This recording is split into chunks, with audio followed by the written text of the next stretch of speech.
Hi, everybody. I'm Shelly, and you're watching There's No Place Like Home. I'm back with another Question the Narrative video today. And today's topic is not everyone accepted the Watcher technology.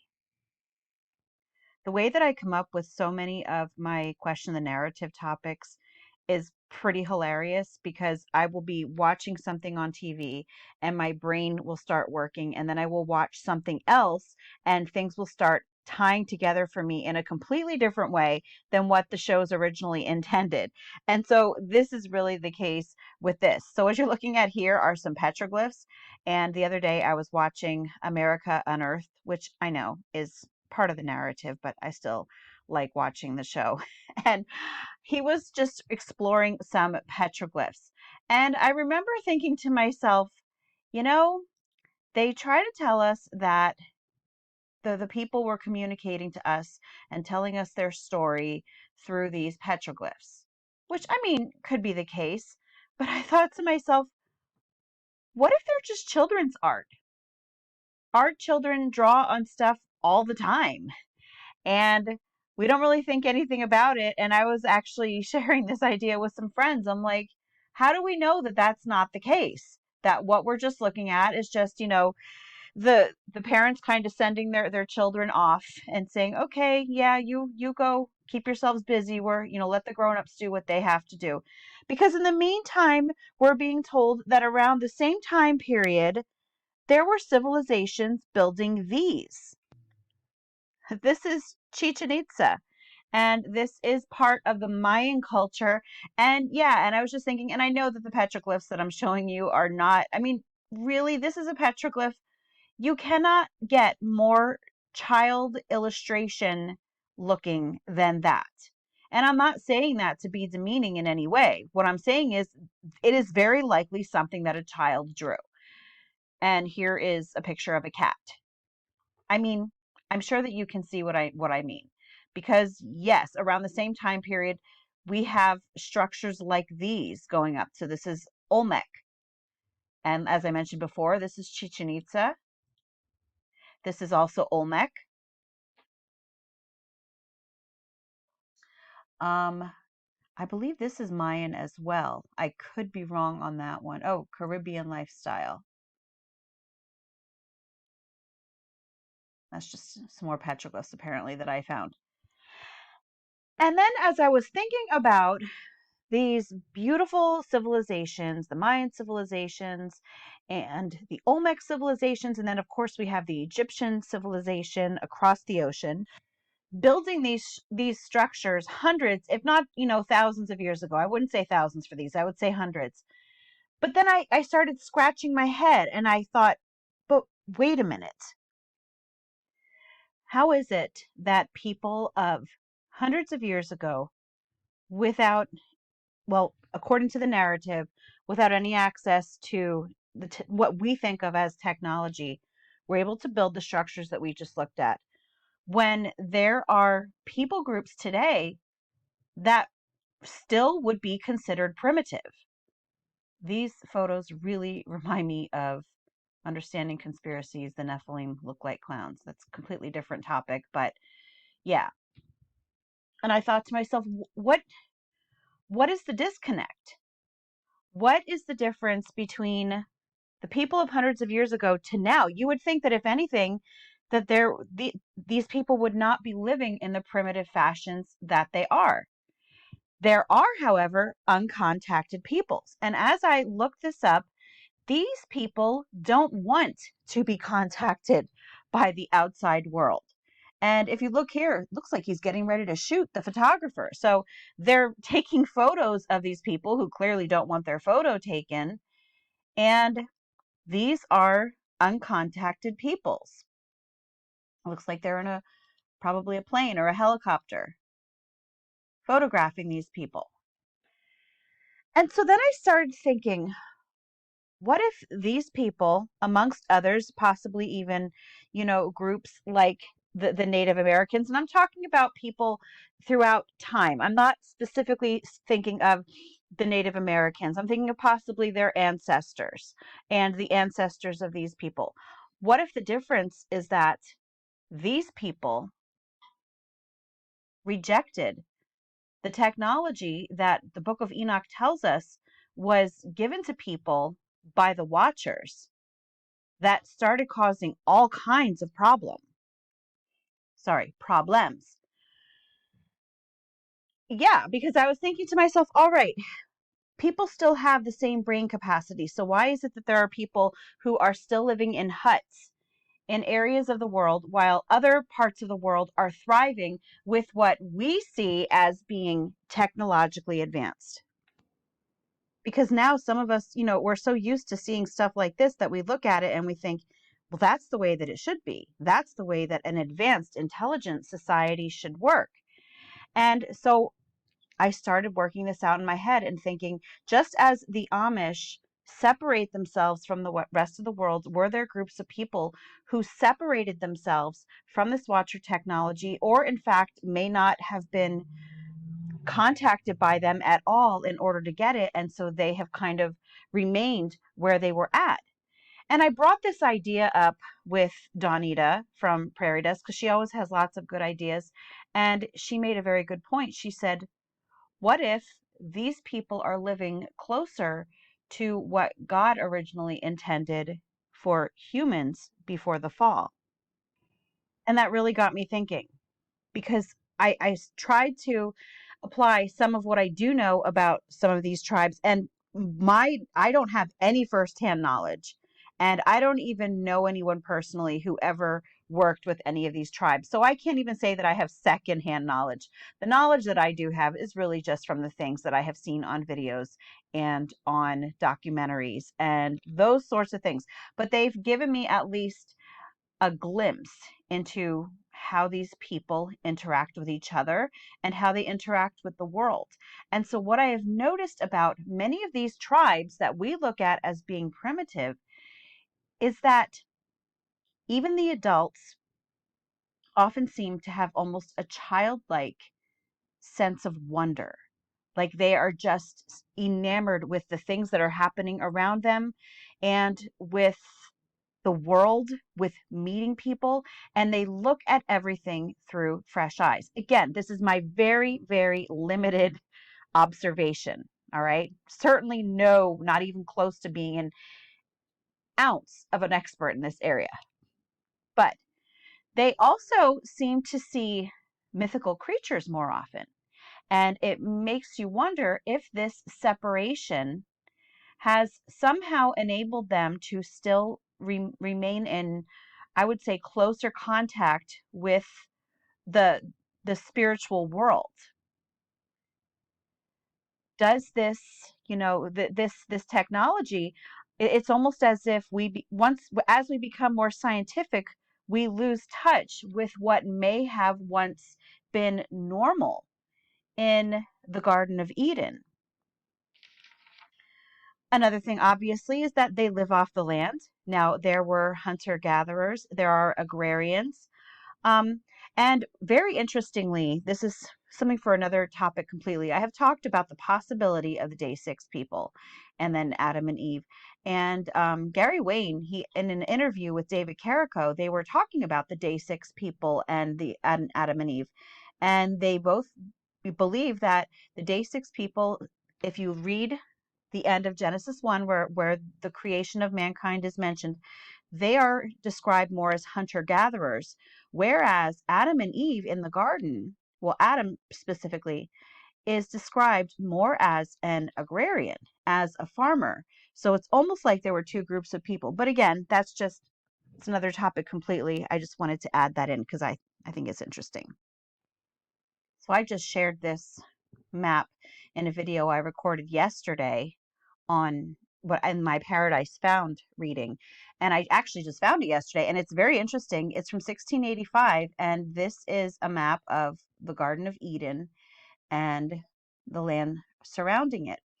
And one of the interesting things that I took notice to is that Adam and Eve are in the garden, and there are other people outside of the garden.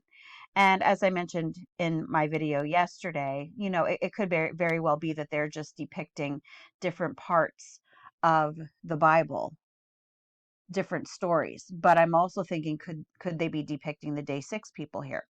But Again, that's neither here nor there today. Inside the garden, though, Adam and Eve walked with God before the fall. And clearly, there were other beings in there, considering that the serpent, who the Hebrew term is Nakash, was in there with them. And they have very often been, the Nakash has been likened to a seraphim, which is a heavenly being. So it's very likely that they were walking not just with God, but there were other heavenly beings that they were able to just interact with in the garden, and that's the way that the Lord meant it to be, for us to have this connection between the physical realm and the spiritual realm. But once the fall happened and they had to leave the garden, they no longer, that spiritual interaction was cut off. And so think about it. What also happened after the fall? It almost seems that in essence, they lost their innocence. And obviously, clearly they did. But when I say lost their innocence, I'm speaking specifically of the innocence that I was describing in these tribes of today that have this childlike sense of wonder. Before the fall, Adam and Eve, they didn't even realize that they were naked, didn't care, just took in the wonder and the beauty of the world around them. Yet after the fall and after this disconnect, they lost that sense of wonder, and it jaded their view of the world. And it often makes me think of, if that's what Jesus was referring to when Jesus said in Matthew 18:3, and said, "Truly I say to you, unless you turn and become like children, you will never enter the kingdom of heaven." Could it possibly be because children still start out their lives with the sense of wonder, with the sense of innocence that Adam and Eve had in the Garden of Eden before the fall? And could it be possible that some of these tribes do still contain this sense of wonder? And could it possibly have a connection to them not being affected by the Watchers? Now, let me clearly say that I'm not saying that these people groups are believers. I'm not saying that at all, that they still need to be witnessed to. And yes, it is very important that they do have contact with people who can bring them to the knowledge of God. I do think that there are some, though, who are more not inherently, but who are more, I'm going to say, evil than others. We do know that there are some tribes who still practice cannibalism. And we do know that, at least according to what they tell us, I haven't actually met any of these people, but they also, they have contact with spiritual beings. So this group right here, no, not them. Those are petroglyphs. Here we go. So this is a tribe that lives by the Menengai crater. And in that crater, they claim that there are, demonic spirits living in that crater. And one thing that you will notice about many of these primitive tribes is that they are far more in contact with the spiritual realm. People who go to Africa as missionaries are usually shell-shocked when they see how strong the spiritual realm is there. It is something completely different. That I did hear firsthand from a pastor, an older pastor of mine who was a missionary in Africa. He said, you can just feel the difference, and it was really something that took getting used to. Now, sometimes this spiritual connection, most of the time, if they don't know the Lord, is not a good thing. They're in contact with these evil spirits. So you have to think, well, why would they have denied the Watcher technology if they were kind of in league with these people? Well, it could very well be, and this is just me taking a wild guess, that as they distance themselves from this scientific technology, it does help to keep them more in tune with the spiritual realm and more in tune with the earth, and that may help as well. Again, just my thoughts. But it is, not just with the with the spiritual realm. But like I was mentioning, these tribes, they see so many cryptids, what we might refer to as make-believe or mythical creatures. What if the reason that they're able to see these things is because they still have such close contact with the spiritual realm, because they still, that veil for them is kind of a little bit see-through for them, and they are still able to see through it. Likely not as much as Adam and Eve were able to in the Garden of Eden, but what if they still have more of a connection with the spiritual realm, and therefore with these ethereal beings that might, make and appearances in this realm every now and then. So like one example is the Mokele Mbembe. They insist that there is a Mokele Mbembe in the Congo, and you will not convince these people otherwise. There is the Mamlambo in South African and Zulu mythology, and it is called, well, it's described as a large snake-like creature. And this is said to be a depiction of the Mamlambo, which, I mean, if you actually look at it, it certainly looks like it can be just a typical, I won't say typical, but we'll say rare physical creature that doesn't necessarily have any connection to the spiritual realm. And maybe these tribes see these more often because they're there all the time. And they're not just, some explorers who are walking through and trying to find these things like over the weekend. But as you look more and more at these things, some of them do seem to be like they're more connected to the spiritual realm. Now, this one is the Ropin of Papua New Guinea, which basically looks like a giant pteranodon, and it's said to have red lights on, I believe it's on both sides of the wings. Then we have the Ninki Nanka, and that is another creature, and that is from West Africa, and it is also reptilian and possibly dragon-like. And it's just funny that we have all of these creatures that are reptilian, dragon-like, and who deceived Eve? Well, Satan disguised himself as a serpent. And this is said to be a depiction of the Ninki Nanka. Then we have the Chulachaki. And this is, let's see here, a mythical forest creature of the Peruvian and Brazilian Amazonian jungle. Very interesting if you actually read the description of this one. He is generally described as short and ugly, with one leg shorter than the other, and one foot either larger than the other, pointed backward, or in the form of a hoof. And the thing is that these people truly believe in this so much, and we often pass it off as superstition. It's superstition. They're not as intelligent as we are. They're just following the traditions. Things scare them because they don't understand. What if they really are encountering things like this because they have the spiritual sight that we just don't?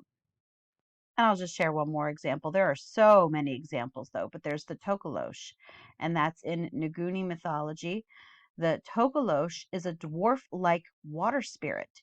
It is a mischievous and evil spirit that can become invisible by drinking water or swallowing a stone. Tokoloshes are called upon by malevolent people to cause trouble for others. At its least harmful, a tokolosh can be used to scare children, but its power extends to causing illness or even the death of the victim. The creature might be banished by a pastor, especially with an apostolic calling, who has the power to expel it from the area. It is also considered a part of superstition and is often used in a satirical manner as a reference to overcome. And one interesting thing that I found out about the tokolosh is that one offering that they give to these tokoloshes is sour milk. Like apparently there are places that completely stock up on sour milk specifically for them to give to the tokolosh. That's how much they believe in these. And going back to these uncontacted people groups, the people who really want nothing to do with society, nothing to do with the government, they just want to, live on their own. It is reminiscent of people nowadays who are living off grid and who are basically trying to escape the government, escape everything around them, and just live off the land, live off, God's creation. and create their own community and kind of separate themselves from other people. And in essence, that is what these people are doing as well. And I'm more and more thinking that that's a good idea. Now, one last thing that I found, one other thing that I wanted to mention is that I thought to myself, okay, well, maybe the reason that these tribes today are more primitive than the ones who built, we'll say, Chichen Itza, is because of entropy, because we know that things break down over time. But it wouldn't make sense that only these specific tribes would have experienced such rapid entropy in comparison with the rest of the world. So that's why I don't think that it has to do with entropy. But one thing that I noticed down here is something called the noble savage. And it says, in Western anthropology, philosophy, and literature, the noble savage is a stock character who is uncorrupted by civilization. As such, the noble savage symbolizes the innate goodness and moral superiority of a primitive people living in harmony with nature. Is that what God originally intended for us? I'm going to say that yes. That certainly seems to be more of what God intended for us than what we experience now. And that would be the best reason of all for anyone to have just said no to this watcher technology. Anyway, that's all that I have for you today. If you like this video, give it a thumbs up. If you haven't subscribed yet and would like to hear more of what I have to say, I would love if you would do that. If you have any questions or comments, you can leave one either here or over on Instagram. And if you like my work and would like to check out my Patreon page, I will leave a link in the description box for that as well. And I hope you have a great day.